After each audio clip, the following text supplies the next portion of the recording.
JP poll time. What is the JP poll? I have to remind you every week because some of you, the same ones over and over, forget every week. The AP poll came out yesterday or today. We don't care. We don't care. We don't care. We don't rank teams on this show because we don't react really on this show.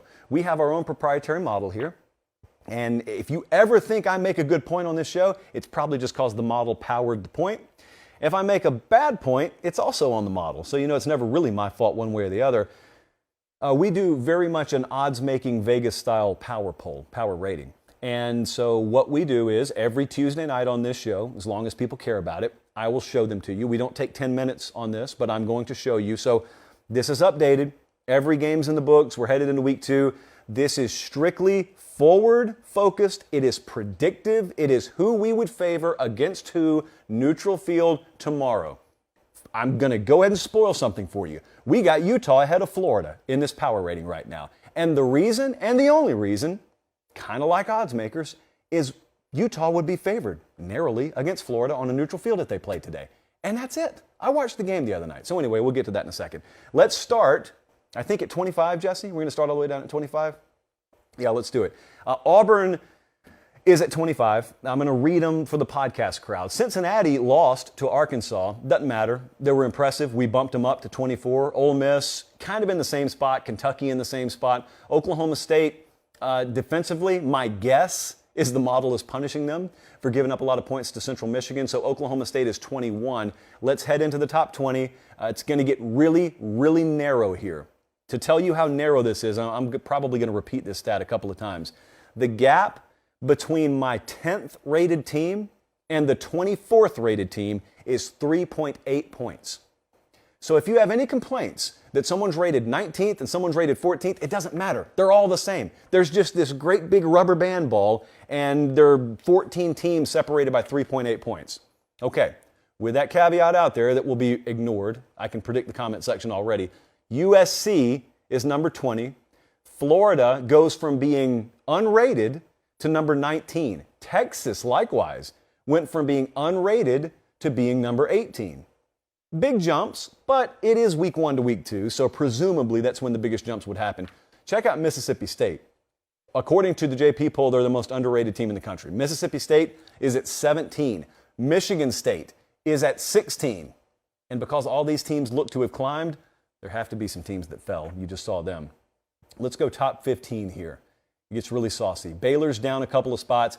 Penn State, I was looking at this. Penn State didn't really drop all that much. I mean, I think we dropped them 3/4 of a point, but that was enough, given how crowded the picture is right now, to take the Nittany Lions from 10th to 14th. It's all the same, like I told you. Wisconsin, down a couple spots, 13.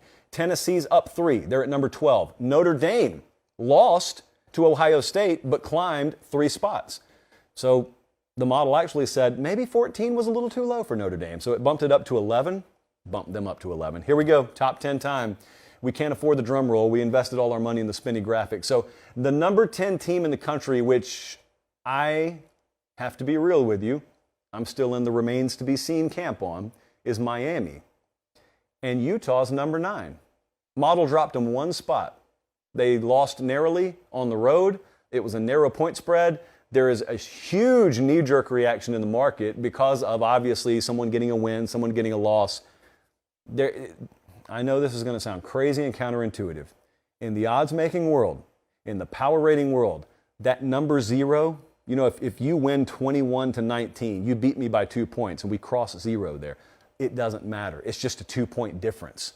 Someone got a win in the real world and someone got a loss in the real world. If you're trying to build a predictive model, stuff doesn't matter. And it pays off for you moving forward because it removes the emotion and the distraction of wins and losses. Yes, in this world, those are distractions.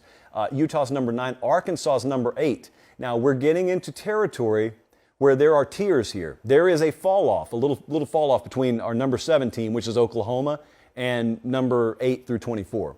I told you there's a gap of 3.8 points between number 8 and number 24. Well, then we get into a little different tier here. Oklahoma 7, Texas A&M 6. A lot of this is unchanged. We get into our top 5. Did anyone change? I think we had 1 switch. Yeah. So Clemson is still 5th. Michigan, we're really high on them. They're still 4th. Ohio State and Georgia, kind of like the AP, I think, they switched. So Ohio State is number 3. Georgia's up there at number 2. I think we've still got Alabama about 4.5 points separate of Georgia at number 1. So that just means if they played in Atlanta today, you're looking at Bama minus about 4 to 4.5, according to our model. Okay, so the couple of things that I want to point out here. Notre Dame, true enough, they lost and they climbed. Notre Dame's limitations obviously going to be offense. Notre Dame's got several more games they're going to play against reputable competition. My hunch is that there is a level of team, like Ohio State, that they don't meet the freeze point against. But then there are some other teams out there where I think offensively they'll end up being a lot better than they were the other night. Mississippi State, we've got them as the most underrated team in the country. Cincinnati rose 1 spot, like I told you, even though they lost a game. The model still loves Clemson. And not every team that you saw fall actually fell. Some of them kept the exact same power rating or almost the same power rating. They just had to fall by default because some other team rose above them. It's kind of like recruiting sometimes. Kid's ranked 38th, and then he's ranked 45th, and mom wants to know why he fell 7 spots. Well, he didn't. 7 kids got rated above him, so his rating stayed the same, but he fell. Anyway, Utah, still 10 spots above Florida. You can either look at it that way, or you can look at it this way.